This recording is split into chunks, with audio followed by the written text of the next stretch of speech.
shout out to Christine Brennan. Team USA, y'all need to stop playing. Hold on, wait a second. Y'all will recognize and appreciate Caitlin Clark as the face of this whole get up. Nobody's checking for these other, no disrespect. Great basketball players. That don't mean people checking for you. You mean to tell me y'all put other people's face all on the Team USA stuff and y'all left Caitlin Clark off? Check out that reaction. This isn't just disappointment, it's pure shock. USA Basketball just dropped the promo for their December training camp, and somehow the biggest star in women's basketball is completely missing. Not tucked away in the corner, not in tiny print, totally absent. We're talking about the player who single-handedly skyrocketed WNBA viewership by 400% in her rookie season. The athlete whose jersey sales outpaced every other woman in sports combined. And yet, USA Basketball chose to spotlight Jackie Young, Kelsey Plum, and Kalani Brown on the official training camp graphic instead. Christine Brennan, a journalist who's been covering Olympic basketball since 1984, broke the story late Friday night, and the sheer disbelief in her reaction perfectly captures just how huge this oversight really is. To go all out promoting women's basketball, bring new fans in, and get unprecedented attention for a team that dropped in TV viewership at the Paris Olympics. That's right, the women's USA viewership dropped at the Olympics in Paris. Nobody was watching it. They would have added the photo of one of the player to this graphic, but no. Here's what makes this oversight even more baffling. At the Paris Olympics, women's basketball experienced a huge drop in viewership compared to previous years. Christine Brennan reported that TV ratings plummeted because casual fans didn't have a compelling reason to watch. The die-hard basketball crowd tuned in, sure, but the wider sports audience, the viewers that drive ad dollars and media buzz, stayed away.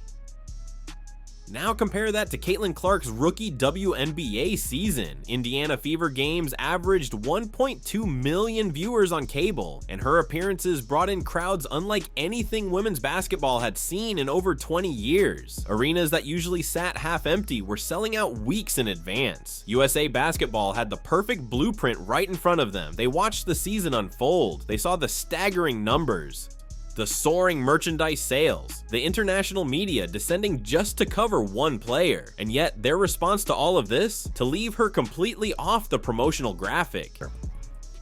Yeah, well, I've given it, as you know, over the last 60 hours. I broke the news right around midnight, Friday to Saturday morning, and I think on both fronts, merit and publicity, you of course mentioned it, you know, it's just a total swing and a miss by the national governing body, by USA Basketball, just a missed opportunity.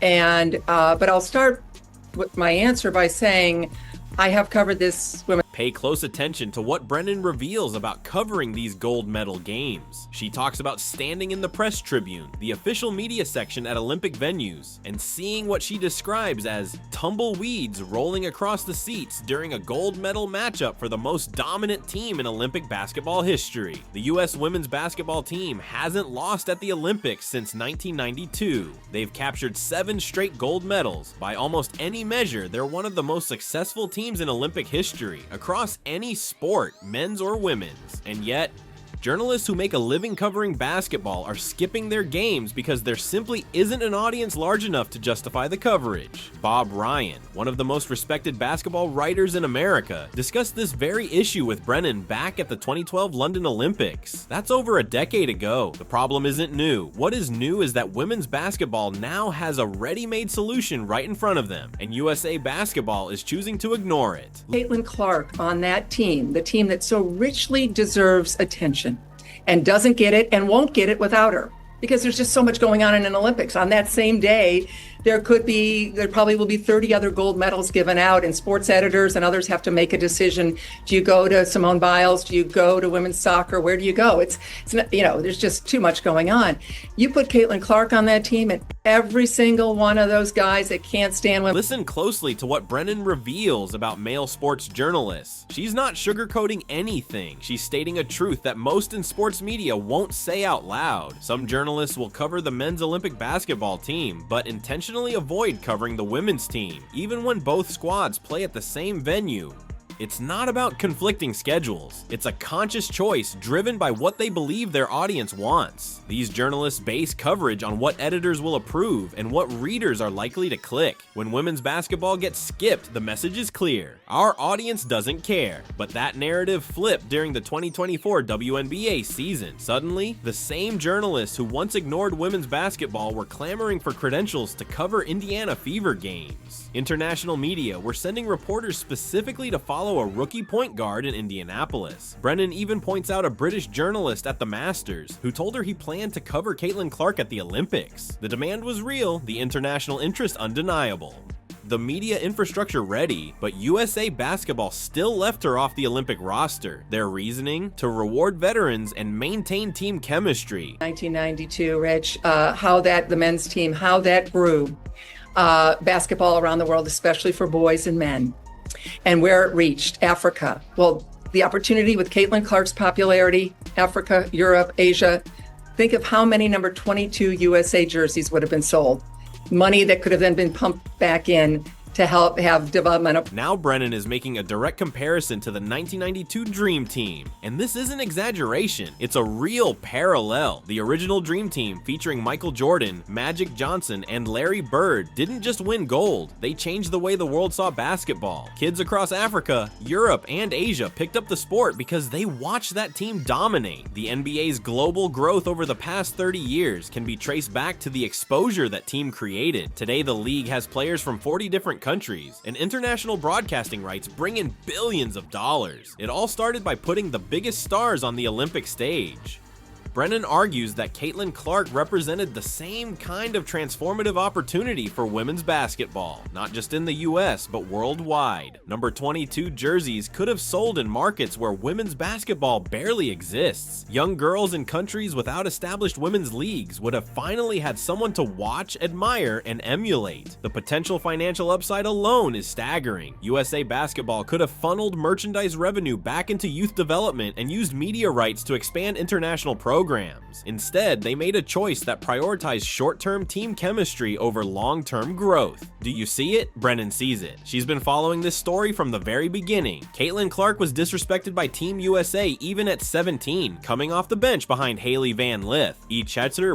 Think about that. The player who would go on to shatter Pete Maravich's all-time NCAA scoring record, a record that stood for 54 years, wasn't even considered a starter for a youth national team. The same player who would generate more media attention than any women's basketball athlete in history wasn't seen as good enough to start at the junior level. This isn't hindsight bias. At 17, Clark already displayed elite skills, vision, shooting range, and basketball IQ far above her peers. And yet, USA Basketball's system deemed her a reserve. Here's why Brennan's credibility matters. She isn't a social media personality chasing clicks, or a young reporter seeking controversy. She has covered every Olympics since 1984, written for major newspapers, and has sources throughout USA Basketball. When she says she's witnessed lackluster media interest firsthand, she means it. She has literally stood in empty press sections at gold medal games for decades. And when she mentions her next interview with a New Zealand radio station, it proves international media are eager to cover this story.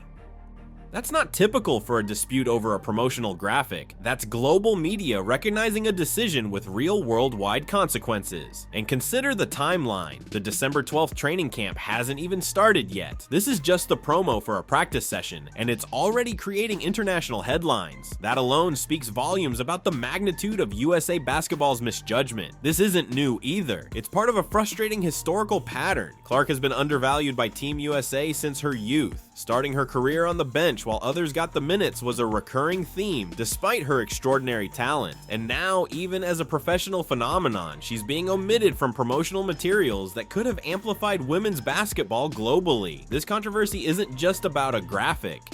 It's a snapshot of a much larger issue, a repeated failure to recognize and maximize the talent and global influence of one of the sport's brightest stars. This isn't just a marketing blunder, it's part of a recurring pattern where USA Basketball undervalues the player who has done more for women's basketball in the past 2 decades than anyone else. Think about what USA Basketball's mission statement actually says. Yes, they aim to win medals, but they're also tasked with growing the sport. That means expanding the audience, boosting participation, generating media attention, and creating financial sustainability. By every metric, Caitlin Clark is the most valuable asset in women's basketball. She brought millions of casual sports fans to WNBA games, inspired young girls to pick up a basketball, drew unprecedented media coverage from outlets that usually ignore women's sports, and proved that women's basketball can be highly profitable when promoted correctly. USA Basketball witnessed all of this firsthand during the 2024 season. They had a front row seat to the sport's transformation, and yet, when it came time to promote their December training camp, the graphic they released highlighted returning Olympians from a team that had underwhelming viewership. This wasn't just tone deaf, it exposed a governing body disconnected from its own product and audience. Consider the broader context. The WNBA just negotiated a new CBA, dramatically increasing player salaries and benefits. That negotiation was fueled by surging attendance, rising viewership, and growing sponsor interest, all driven primarily by the attention Caitlin Clark generated. The new CBA simply wouldn't have been possible without the audience growth she sparked, and that audience growth wouldn't have existed without her. Now, USA Basketball is gearing up for the 2026 World Cup and the 2028 Olympics in Los Angeles. These are massive opportunities to capitalize on the momentum from 2024. Hometown crowds, primetime TV slots, and international media attention that eclipses what Paris received. But momentum doesn't maintain itself. The casual fans drawn in by Clark need a reason to stay engaged. They need to see the player who brought them to the sport competing on the world stage. If USA Basketball continues to leave her off the roster or downplays her role in promotional materials, those fans will drift away. And lost momentum is rarely regained. The 2024 season was lightning in a bottle, the perfect mix of generational talent, a compelling narrative, and a media landscape hungry for fresh stories. USA Basketball can either leverage that moment or squander it. Right now, their choices suggest the latter. They're prioritizing internal politics, veteran status, and outdated evaluation metrics over what's happening in the market. Christine Brennan has been covering this sport long enough to recognize strategic mistakes. She's seen USA Basketball dominate on the court while failing to build sustainable audience interest off it. She's watched gold medal games played in near-empty press sections, and now she's witnessing history repeat itself, even when the solution is staring them in the face. The player who can fill those press sections. The player who can drive international media coverage. The player who can sell jerseys in markets where women's basketball barely exists. That player is Caitlin Clark, and yet USA Basketball left her off their promotional graphic. So this isn't just a mistake, it's a question of whether USA Basketball can learn from its past failures, or if they'll continue down a path that risks losing the momentum built in 2024. Momentum doesn't last forever. Once it's gone, it's gone. What should USA Basketball do now? Should they redesign their promotional materials to feature Caitlin Clark? Should they publicly acknowledge the oversight, or is this just a minor marketing hiccup that won't matter long term? Drop your thoughts in the comments. And make sure you're subscribed. We'll be tracking exactly how USA Basketball handles this as the December 12th training camp approaches.